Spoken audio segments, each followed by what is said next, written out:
Hi guys, welcome to this session. In this session, we'll see how we can make use of the retention reports in Google Analytics. So once we log into our account, when we go to report section under lifecycle, the fourth option is retention. So here we can see the retention reports, ideally speaking. So retention report, the first card which you see over here shows us new users and returning users data. So new users are those people who are coming to our website for the first time. So that is the data which we can see out here in this particular manner on a daily basis, how has been the trend of it. Whereas returning users are those people who are coming back, okay, to our website after being to our website in the first go. So these are going to be the number of returning users which we are talking about. So ideally a good indicator of this would be that if we have a high number of returning users, that gives an idea that our website is providing great value and creating a good user experience. So we calculate our retention percentage by looking at our returning users and dividing it by the number of new users which we are getting. So we always strive to have a high number of returning users as much as we can. The other aspect of it is user retention by cohort. So here, what you get to see is you can see the retention data by cohort. So a group of people for that, for day 1 versus day 7, we can see out here. So as you can see over here, for day 1, specifically, 5% of the users are coming up over here, specifically, are getting retained after day 0. And by day 7, that is dropping to 1.4. So this is how we can say that, again, on this particular website, the retention is not that great in the first week. By the end of the first week, the retention drops drastically, okay? And there is hardly anybody who is coming to our website after a week.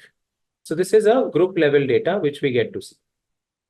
Then we can see user engagement as well. User engagement is basically giving us an idea about how the users are engaging, how much time are they spending on the website on day 1 versus day 7. So here as well, we can see that for day 1, the average is around 2 minutes odd. But then when we see day 7, that drops to less than 30 seconds.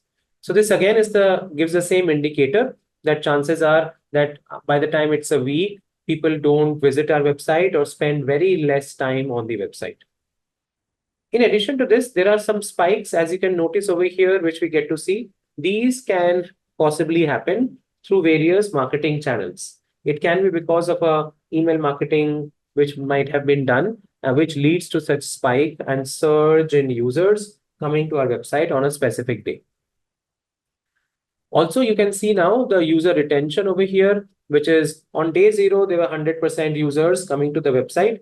But the moment we come to day 1, that drops to 3.6. So we can say that out of 100, maybe 3 or 4 people come back on day 2, on day 1.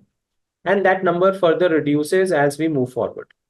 So this is again telling us the same story that this particular website for which we are seeing data, the retention is not that great after a week. You can see the user engagement here as well. Okay, what has been the user engagement over a period of time? So what we see is that it continues to be like between 1 to 2 minutes odd is what we are seeing out here. And then lastly, we can see the lifetime value.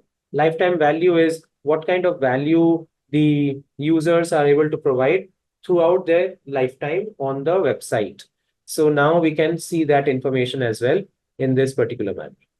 So these are all the information, guys, which we can see on the retention reports, and that can give us an idea about how well are we able to retain our users who visit our website for the first time.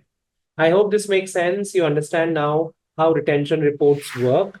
Thank you so much, guys, for listening into this session. And I will see you in the next video.